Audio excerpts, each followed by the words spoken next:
What's this? A cougar and a ute sharing the same podcast?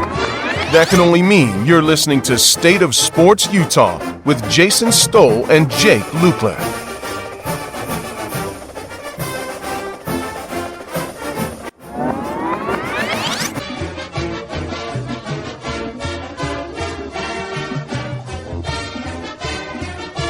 Hey everybody, welcome on in to the podcast. Once again, it's your hosts, Jason Stoll, and my good friend, the man who bleeds red. Yep, Jake. That's me, and I'm not alone this time. Yay! Yep, sorry about that, everybody. Jake fell asleep. I did. I did fall asleep, and so In his defense, too, I had some homework I had to get it was his done birthday. the night before that we usually record. It was my birthday. Nope. And then I will say this: we're back. recording by myself is not very fun. I am not that interesting alone. You don't like I don't like speaking to the void. I lose my train of thought a little too much, and I feel like I don't talk as smoothly when I'm not talking to somebody. So just talking. yeah, at exactly. someone. You're not a speech. No, giver. I am not. No. Well, it is good to be back with the new intro too. Yep. Exactly. Oh yeah. Beautifully. Thank you, Anthony. Done. Yep. Thank you, whoever Anthony is. No, Anthony. All right, before we get too off track talking about Marvel, which could be our own podcast That's in true, and of it could. itself, let's dive on into reviewing.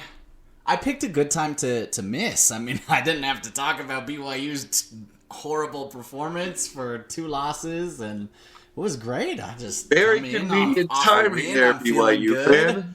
Man, I wonder how did that work out? I'll wild. admit, I was actually cheering for BYU to win Boise because I had a feeling you might ditch out on me if there was another two losses here. It would be so depressing to talk about a team that is like it wouldn't even be going bowling at that point. I mean, seriously, it would be a real struggle to talk about it.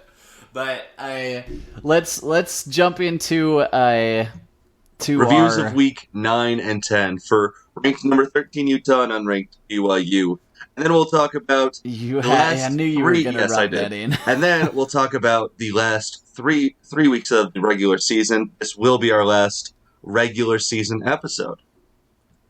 Anyway, so jumping into BYU's recap from the last couple weeks, we took an L against East Carolina.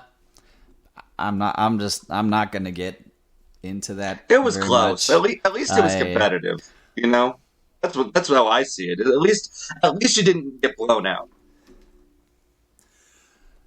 And I get that, but at the same time, it's East Carolina. Like, we beat Baylor this year. We beat Baylor, who right now it looks like they're going to be Big 12 champs. In the Big 12 Maybe in the championship, but I think TCU is going to take that. They're going to be the Big 12 champs. I think.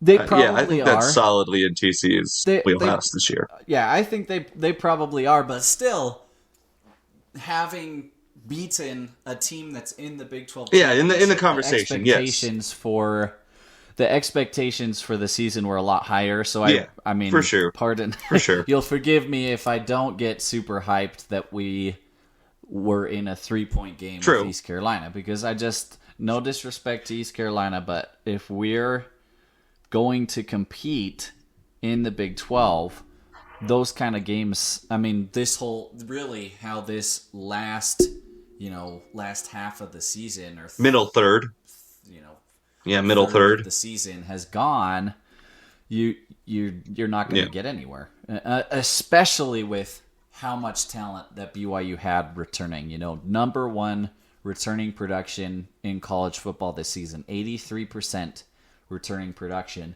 And I think maybe a little bit of it highlights how impactful Tyler Algier is, or was for BYU, and is killing it in the NFL now for the Falcons. And really kind of securing their starting running back spot. So yeah, I don't know. BYU has a lot of issues right now, or has, but I do want to talk about the BYU Boise game because that was a big win. It's tough to go and win on the blue. Like Boise State's record at home on the blue turf is really very good. true. Very true. Even in this series alone with just BYU, it's been really difficult to get wins.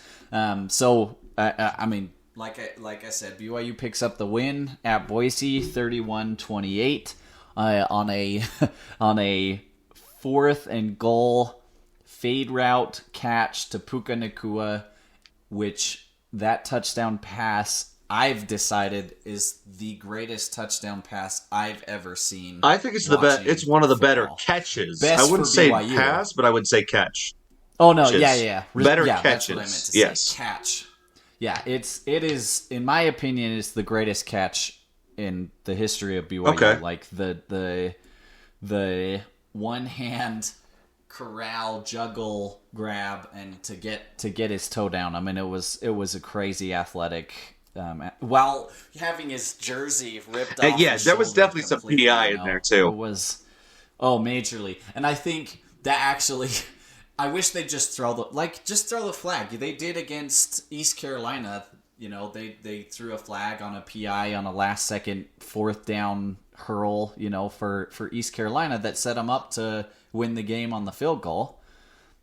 They threw the flag then, so you have to, like, I hate the refs are going to call it for, they're going to make the call or the decision to throw a flag based on the timing in the game or whatnot. Like that flag has to be thrown.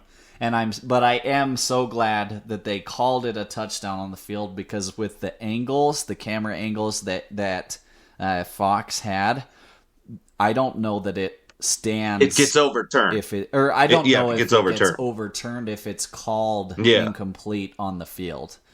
But it was 100% a touchdown because BYU Photo had a guy right at that goal line, right on the corner, and they posted a picture of the catch, and you can see his toe touching the turf very clearly.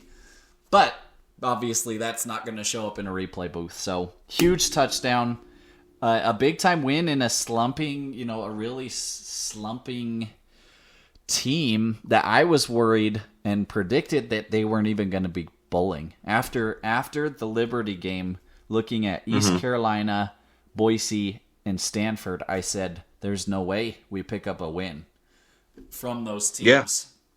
And especially after we lost to East Carolina, I was like, well, there's the season. That's really what it felt like. But defensive staff has had some changes, which smartly Kalani has done. I don't think he wanted to. He's a really nice Sometimes guy. you can be too nice. Made some sometimes changes you can they be had too to. nice. Yeah, I agree. And it's tough when you got family involved. This is why you shouldn't work with family. But a big win, and I expect that those staffing changes will be pretty permanent moving into next season. There's going to be some significant turnover in the coaching room this year for BYU, which ultimately, if it's going to come, probably now is a good time. And I apologize. This is a little bit of a longer tangent, but no, since dude, I wasn't go able ahead. To, it's all to good. Talk about it's all the good. last couple weeks. If it was gonna happen, and you were gonna have to make these changes, better now and these before. Hires, yes, now is a great time to. You're heading into the Big 12. You can hire like a Big 12 program, and there's would, a lot of less negatives going in. Because Because if you wait 2 or 3 years, right? Say you even wait one season, and you're in the bottom of the conference, right? That's going to be a lot harder than just, hey, we're headed to a new Power 5 conference. Come coach for us. That's a much easier pitch than, hey, we just got into this conference and we're way over our heads. We picked up 2 or 3 we're way over our wins. heads. Please come save us. That's a much easier Yeah, pitch. no, I agree. Now is the time to pitch that to guys. So hopefully, BYU ponies up and really commits to hiring like a Power 5 program. And I think we saw that a little bit in this previous offseason. They hired and created like 8 to 10 new positions this offseason and did a bunch of hiring, which was really good. So yeah, it'll be something big time to watch. Oh, for sure. In can the I off season. So and big can I win just for mention BYU. on that win against Boise? So I was sitting in the rain at the Arizona game, and everyone on my row, because by the time our game, by the time you guys were still wrapping up your getting that final touchdown, and the game was close, going back and forth for a while. The Arizona game was over, and so we're sitting there in the cold and rain, and the guy next to me has the BYU game streaming on his phone, and we're all just kind of huddled over him watching to see what happened, because it was way more interesting in a lot of levels than what was going on in ours, because Utah had Arizona pretty well wrapped up. And I guess I'll just transition into mine with that. But I just wanted to throw that out there, that even a good conjuncture of Utah fans, I want to mention this too. If you're a BYU fan at Boise State with the game on the line for one play from 5 yards or less, how many times has BYU had opportunities to pick up a win at Boise in those same circumstances? That's what was going through my mind on that very last pass. Like, I just, over and over, I was thinking, Zach Wilson getting tackled, short of the end zone on the last play. Taysom Hill getting short on the two-point conversion. Like, so many times that BYU just has not been able to get it done. Yeah. And they did. It was. But yeah, like I good. said, I just wanted to mention there were someone at the game put it this way: it's gotten to the point where it's no longer fun to watch BYU lose for us. And so, and these are, and again, they're not quite like I am, member of the church, holds a very relatively low amount of, amnesty and negativity for BYU. And even then, they were like, yeah, no, it's not even fun anymore. And granted, a lot of that has to do with Kalani. No one wants to see Kalani lose his job over there. Like, no, there's not a single Utah fan that's hoping Kalani gets fired. And it's not everybody, but I think a good portion of both fan bases have more, there's more respect, I guess, in the, amongst the fan bases, and Kalani's brought absolutely. I mean, you go from being a BYU player to a Utah coach to a BYU coach, and then that transition, that back and forth, is going to create some good blood at the very least. Well, and a lot of it is personality, because I think you look there, it's BYU and Utah. There are so many crossover, like Aaron Roderick, right, coached at Utah. Of course, Kyle Whittingham has one of the biggest. Witt was a BYU linebacker, huge for BYU. So there are a lot of connections back and forth, but the personality. Oh no, Kalani's one of the nicest guys on the planet. Kalani can be too nice in some areas, but absolutely has brought more civility. Absolutely. That's what I was trying to say earlier. Anyways, more civility. Now I'm going to talk about Utah. Arizona. Yeah, I'm going to talk about Washington State and Arizona. I guess we have to talk about Arizona. So I'm going to talk about Washington. It was a snooze. Yeah, so game. this with Washington State and Arizona, those games with Utah, the story of those two games has been next man up, right? Ever since the USC game, we have just gotten beaten up, and it's kind of spiraling. Yeah, it does, and it's kind of spiraling at this point, and I'm just hoping that we can duct tape the ship together enough to get over the finish line, But I will say the last 2 weeks have really made me impressed with the amount of depth that Utah has in this team. right? Because, Utah has, so take Washington State, for example, right? Utah has notoriously struggled against Washington State, very specifically playing in the Palouse, right? The last time we won up there was, I think, 2011, 2012. Like, it's that long ago. And so the fact that we could go up there this time with basically our Nobody. second string offense, our second string quarterback, our fourth and fifth string running backs, and we don't have so many of our star players especially on offense, and the fact that we can come out of that, even the close win that it was 21-17, is really just a testament to the strength of the depth, and I've really got to applaud Utah's coaching staff for being able to achieve that. Then with Arizona, a similar thing. Once again, a lot of younger players really shined in that game as well. Some were the same players, some were different players, and which that ultimately leads me into our next section, which is standout players who have just kind of made an impact over the last couple weeks. And I made my list, and then I realized that all these players on my list are freshmen and sophomores, and I which just kind of makes me super excited for the future. But some players that have really been stepping up their game for Utah and being standouts, I would say, are former quarterback, now converted running back to Quinnen Jackson.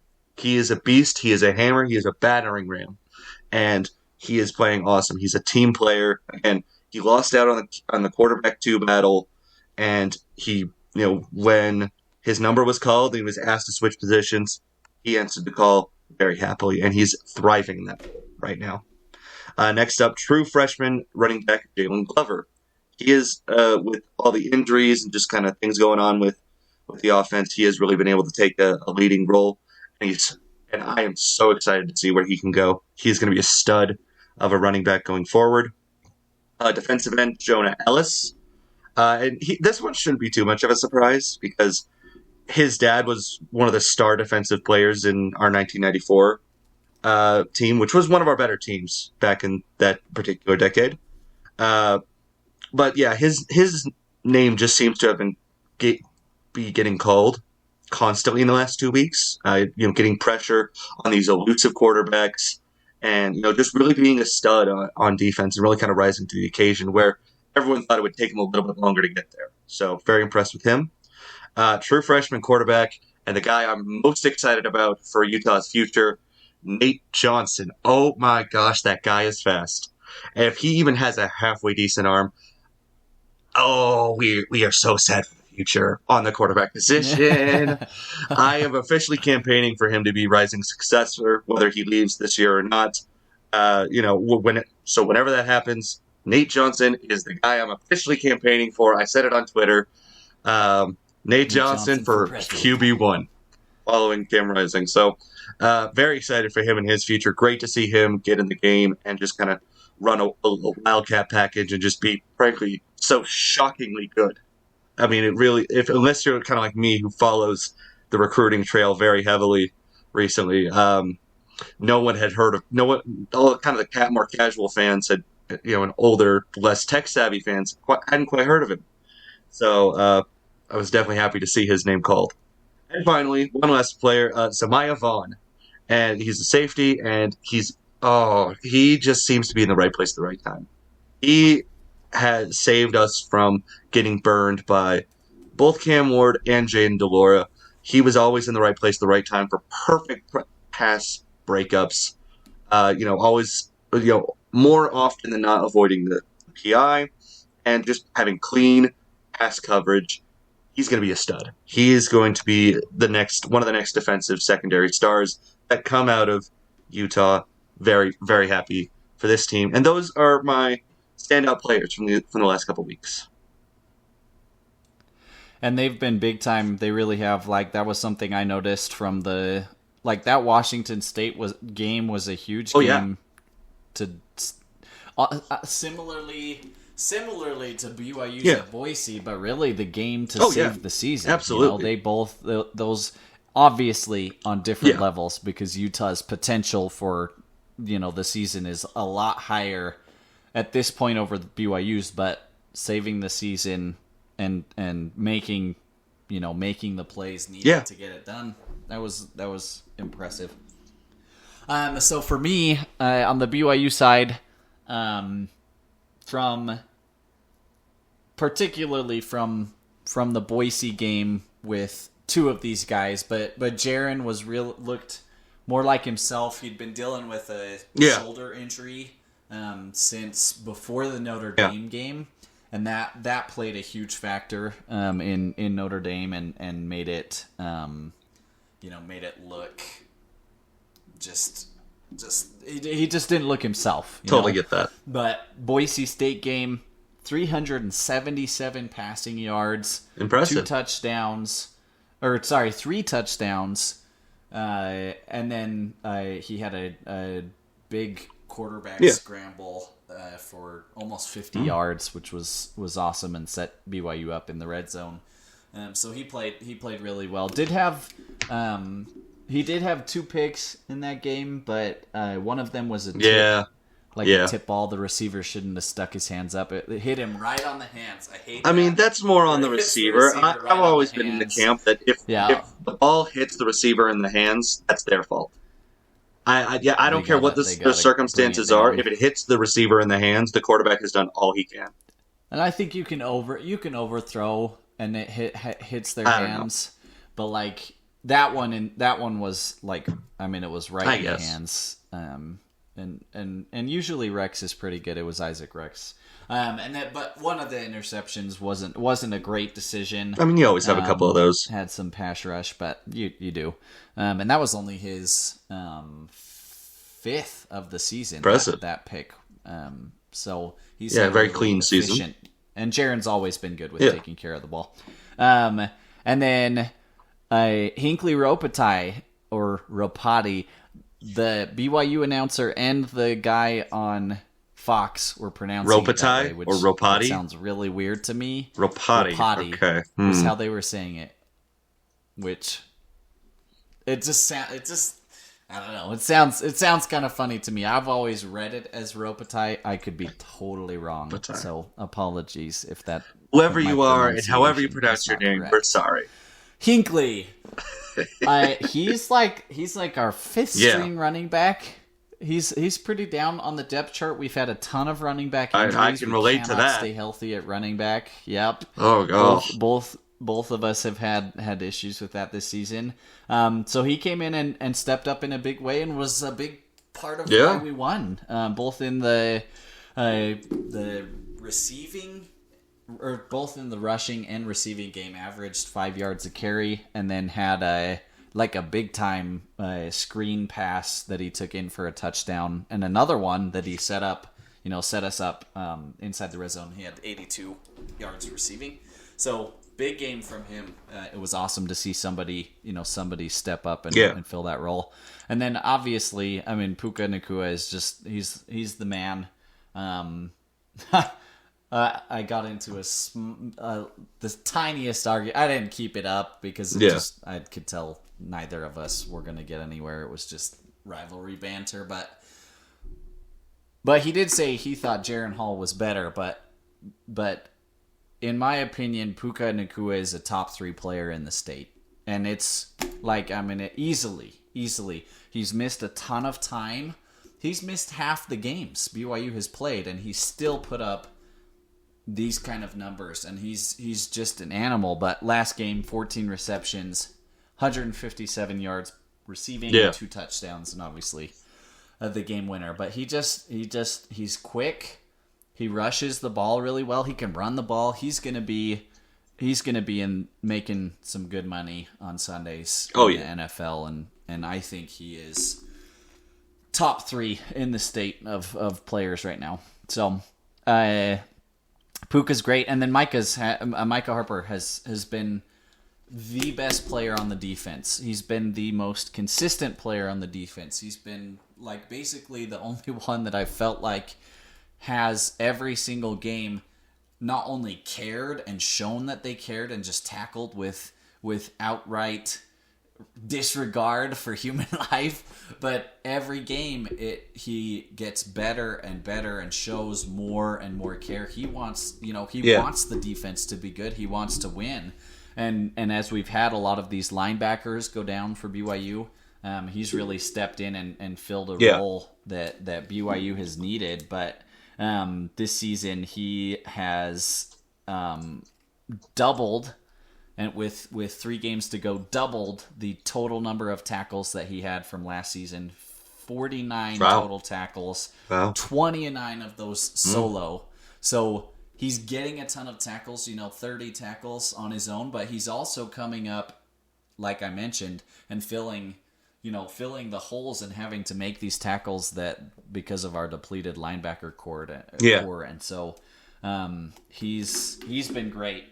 2 forced fumbles. I mean, he's been all over the place. He's an animal. So awesome to see Micah Harper. And he's just like, you can just tell, when you're watching somebody play, if somebody has the it factor, like it's pretty easy to see. And I think Micah Harper has that it factor. So let's jump to our listener question. I was excited for this one. So this one comes to us from, I believe it is BYU. It could be by Ute. So, it could be. I'm pretty sure it's BYU. Whoever you are, but thank you for your question. This is probably our best one yet. Thank you. I love this question. So, what's something about the other team that you're a little jealous of? Or we could even take it a step further. If we could, what's something we're jealous of, and if we could take one player to our team, who would it be? How about that? All right. I hadn't thought of that one. All right. Go for it. For BYU, the thing that I'm jealous, the whole defense am I? I mean, you could say I will take your whole defense. If we're going individual players, Clark Phillips is who I would take. You could just say, easily. Utah's kind of prolific nature on defense. Yeah, aggressive defensive nature. The aggressive nature of BYU of Utah. On defense, it's something that we're missing. And this is the perfect example of this because BYU recorded its first sack of the quarterback since Baylor. Yeah. Since the Baylor game. How many quarters of play is that? 29 quarters. We were doing the math before the show. 29 quarters of play without a sack. Yikes. So it's something that I think has got to change. It's interesting now that you say. I'm jealous. I can understand that because the funny thing is, at Utah, when it comes to defensive play, we're a little spoiled, because we've been complaining all season that the defense isn't up to snuff this year, and meanwhile, we're the second best defense in the pack. I mean, just by stats, and so it's like, wow, we're so spoiled that this isn't good enough for us, and so as a Utah fan, I'll take that. You're jealous of our defense. I'll do it. Okay, so for me, I think it's definitely so with the USC game, Utah for definitely the most in my lifetime. We got to witness what Utah looks like with an air raid type offense, and I loved it. I loved it so much. And I know, and at least on offense, traditionally, Utah's the running school and BYU's the throwing school. And so, if I will say, now that I've really witnessed what it looks like, it was amazing. But that's definitely something I'll admit I've always been a little jealous of, but now that I know how good Utah could be if we could just implement it just a little bit more, I am jealous of that. And I guess if I had to take a player, I guess I'd be dumb not to take Puka, frankly, just because of he's your best receiver. So it fits there. It's I've always and just as another side note, jealous of the stadium size. You guys were good at the right time for that. in the 80s, right when football was becoming massive. Well, both football and basketball, because we had a 22, like when they built the Marriott Center, 22,000 people. And they've since then done a bunch, because it was all benches, and they've since then done a bunch of renovations. Yeah, but I mean, like when BYU was prolific back in the 70s and 80s, right? That was the perfect time for you guys to get all those stadium upgrades. And so, economy was good, and football is exploding on the national scene, and just drives me.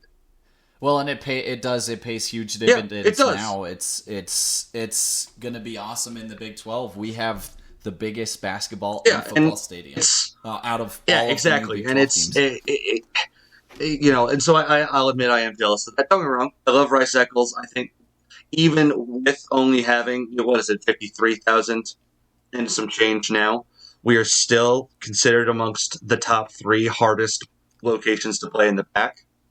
And so, I mean, give us another 10,000, 12,000 seats, and we would be the most difficult. I guarantee it. And got a double decker, man. Yeah, that's about where we're at. Stack one of the that's about sides. Where we're at to north. But, anyways, so I'll throw that on there since you took our entire defense. All right. It's just so fun to watch Utah's defense. It's true. Play. Defense wins championships. There's that saying. It's genuinely fun to watch Utah play on defense. I agree. It's so ultra aggressive, and it kills. It does. We really crush them into submission. Okay, so that just leaves our final 3-week predictions. Just as a reminder, this is our last regular season. Just because, we usually do these once every 2 weeks, and there's only 3 weeks left, and BYU's on a bye anyways. So we figured we'd just kind of lump the last 3 weeks together in one final regular season episode. Sad.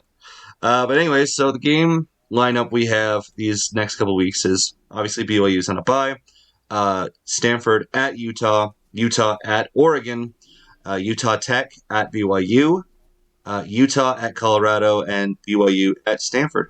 So both teams end on the road.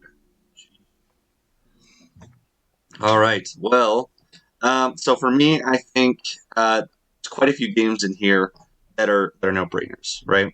I think Utah takes care of business very easily against both Stanford and Colorado. So for Stanford, coming into Rice Eccles, I think we do something pretty similar to what we just did to Arizona. So I'm going to go 45-10 with that prediction. I'm going to skip ahead to Colorado and just say we're going to go in there to this one-win team, Colorado, interim head coach Colorado, and we are going to kick in their teeth, and then our second strings and third strings will kick in their teeth more. 38-10. I'm going to give them the benefit that they'll actually score double-digit points. And then Oregon. Ugh. I'm a lot more scared of them than I was a couple weeks ago. Mostly because, don't get me wrong, a lot of that worry comes from injuries on Utah's side. And don't get me wrong, for me, 100%. Yeah, exactly. And to Oregon's credit, they're playing very well, and they're staying very healthy. And, everyone's kind of known it since the USC game, is the entirety of the season rests on if we can beat Oregon or not. Of if we get to the championship, because we won't if we lose to Oregon. We won't. We will not get there unless massive chaos occurs in the pack, which, don't get me wrong, you could always trust the pack for a little bit of chaos, but I don't see. Yeah. Cannibalization. Yeah, you can't, not that much chaos. You can't count on it. Which to be honest, when we're talking about cannibalization, that Oregon game would be exactly what that would be. If Oregon loses that game. No, they're still in. Yeah. The Pac-12 is that's out true. of the playoffs.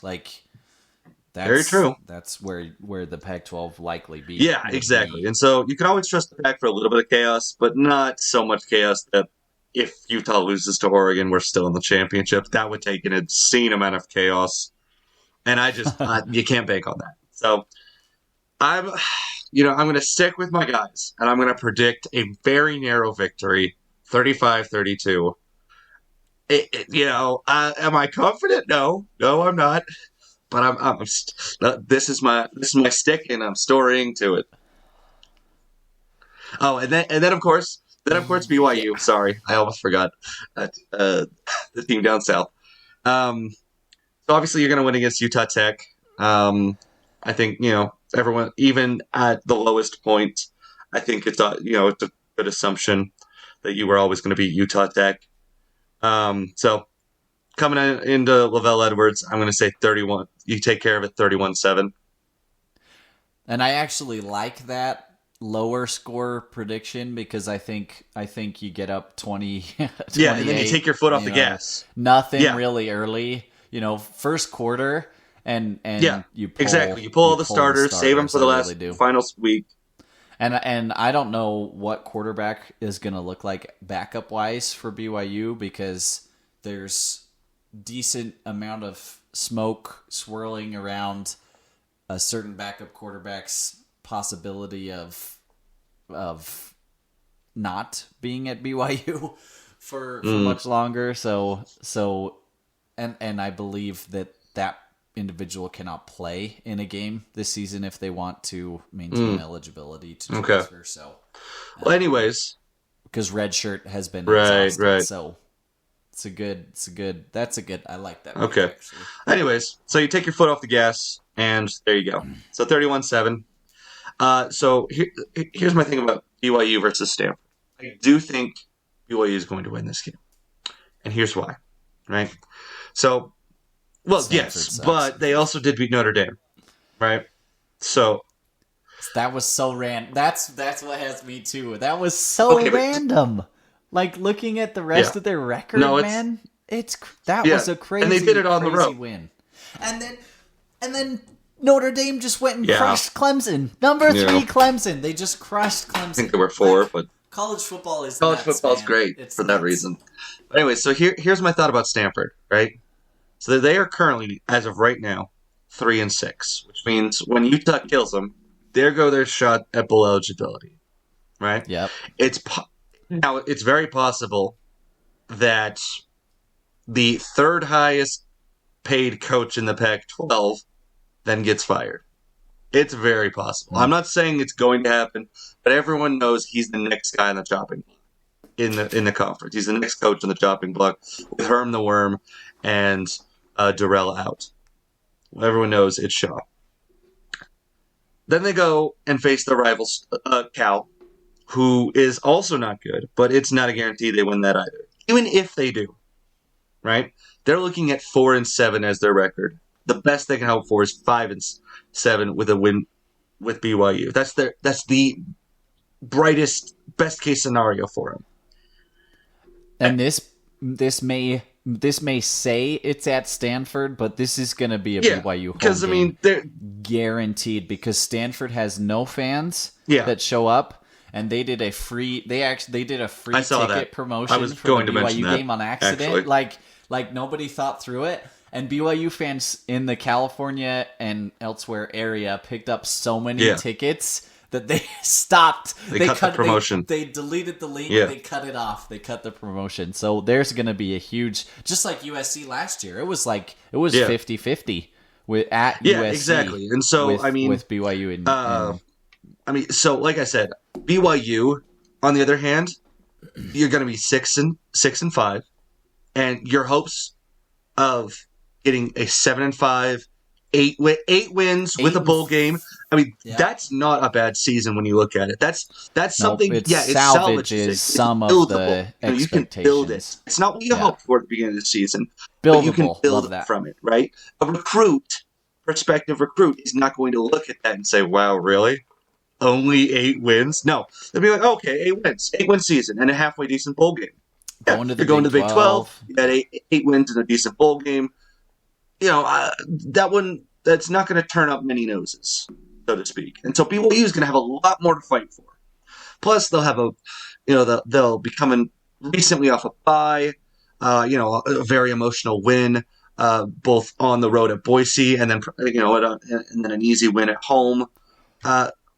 Well, and basically 2 buys with exactly. Utah Tech. And so you get to rest and try and get exactly. And so I just see BYU being super motivated and Stanford not being motivated at all. Right.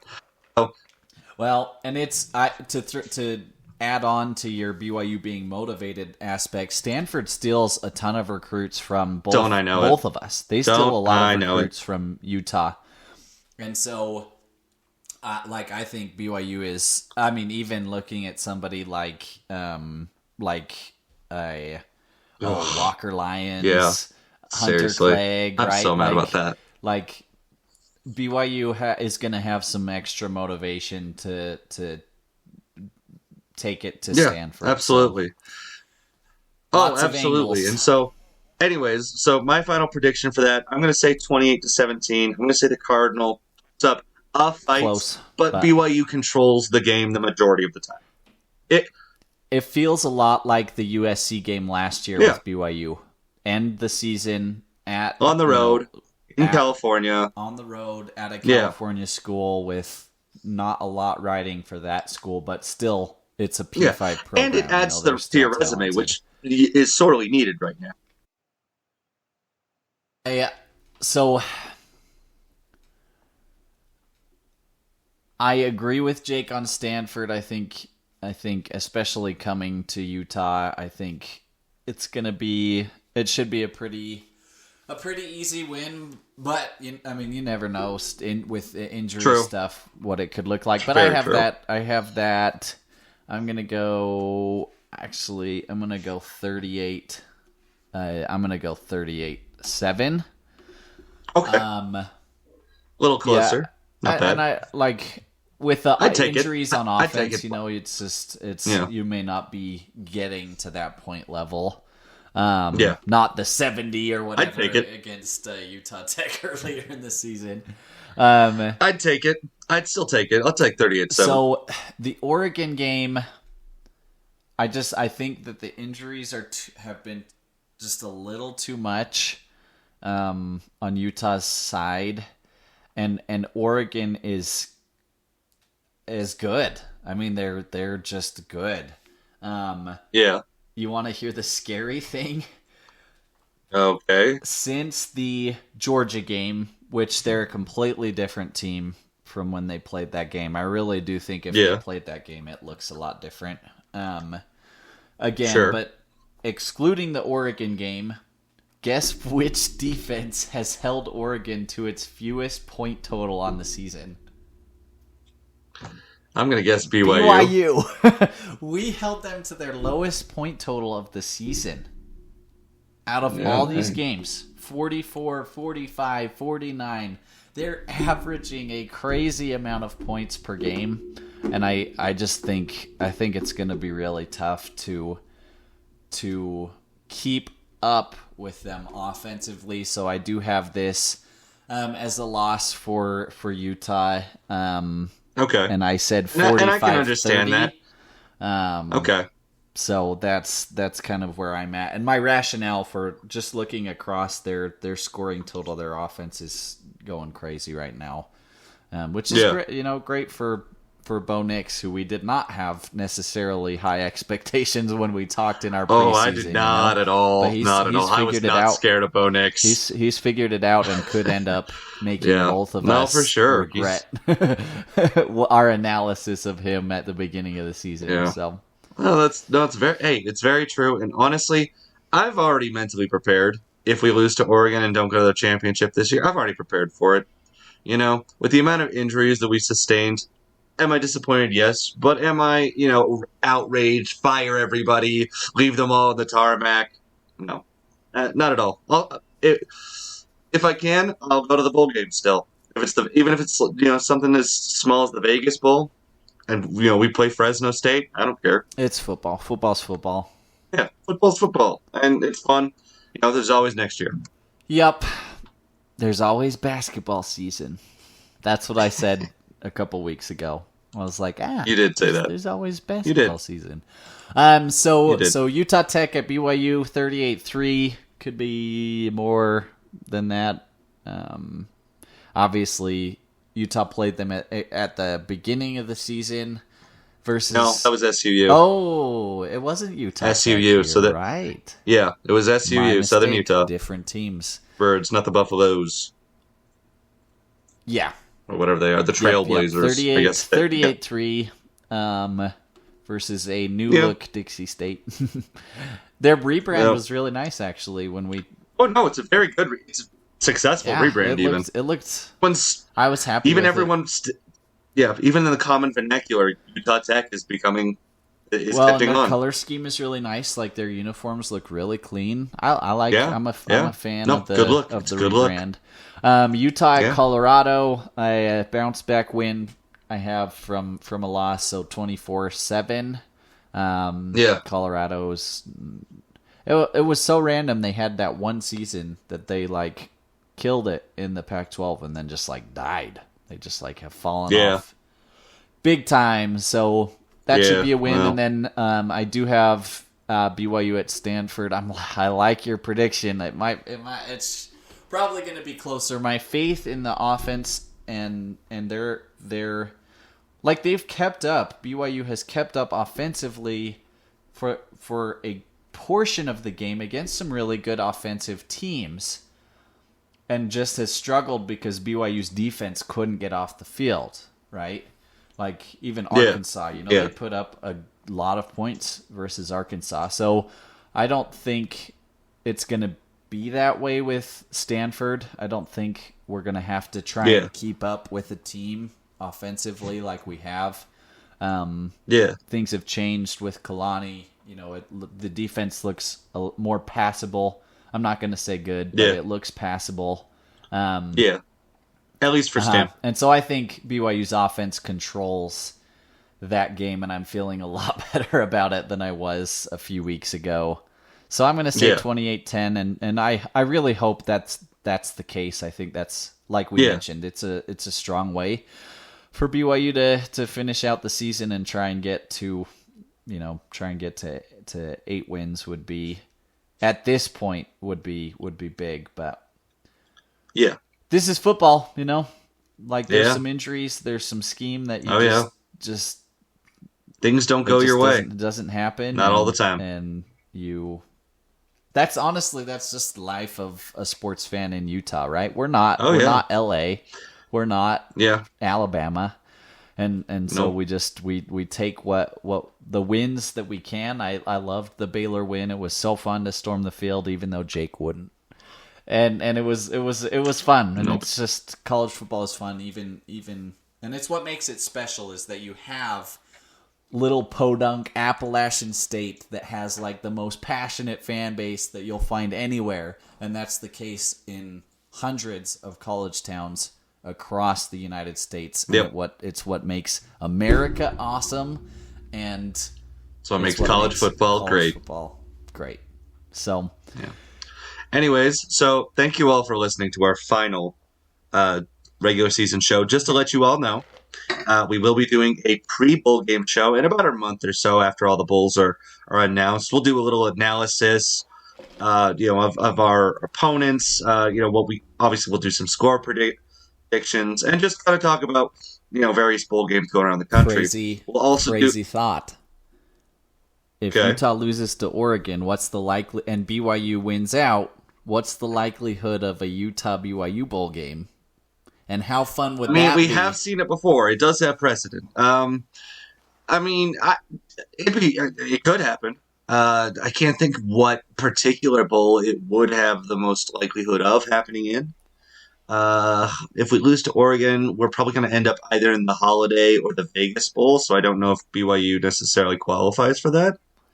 I don't know what the picks are on the other side. Per se, so I don't know. ESPN, that's not me. ESPN has shown that they like the money that comes from that. Yeah. That matchup in the Vegas Bowl, like a couple weeks before the season ended, the likelihood of it was almost zero, and then it came out of the woodworks as the season, the season wrapped up and ended up happening. I think it would be a lot of fun. I've wanted to see. Could happen, and if that's what happens, we will have a very fun time talking about it in our We'll pre-bowl probably game go show. to it together. Actually, that would be Definitely. way fun. Actually, that would be be a really blast. fun. Go to That would be a very big California blast. with our wives, and it'd be sweet. You mean, yeah. Anyways, so we'll do a pre-bowl game show, and then sometime in January, once all the bowls are wrapped up, we will do a post-season show, just talking about the season in general, our hopes for next time, and then sometime in the spring, we will talk about just kind of we will do a transition episode, essentially talking about how things have gone since leaving the Mountain West for both teams, since BYU is going into this new conference and getting in this new phase of their own football. We'll talk about how both teams have changed. We'll do that sometime in the off season. So just letting you guys know. Oh, and one quick thing. Shout out to Utah State for hanging in there and still keeping a possibility of getting bowl eligible. I don't think it's likely. They have to win 2 of their next 3 in order to get bowl eligible. But hey, a quick shout out to them. Everybody, please like and follow the podcast. Please keep sending us your listener questions. We will definitely be we might take a couple if the bowl game matchups aren't that great, if we aren't don't that have a lot to interesting. talk about. Yeah, we will talk. So we will definitely talk a couple. Think of a question, off-season based, like for us as well. That could be exactly. We will pull all the unused questions, in the off season and pre bowl game shows. If they're interesting enough, honestly. So, thank you everybody for listening, and go Utes. Go Cougs. Thank you for listening to this State of Sports Utah production. SFX technical support provided by Samantha Knight.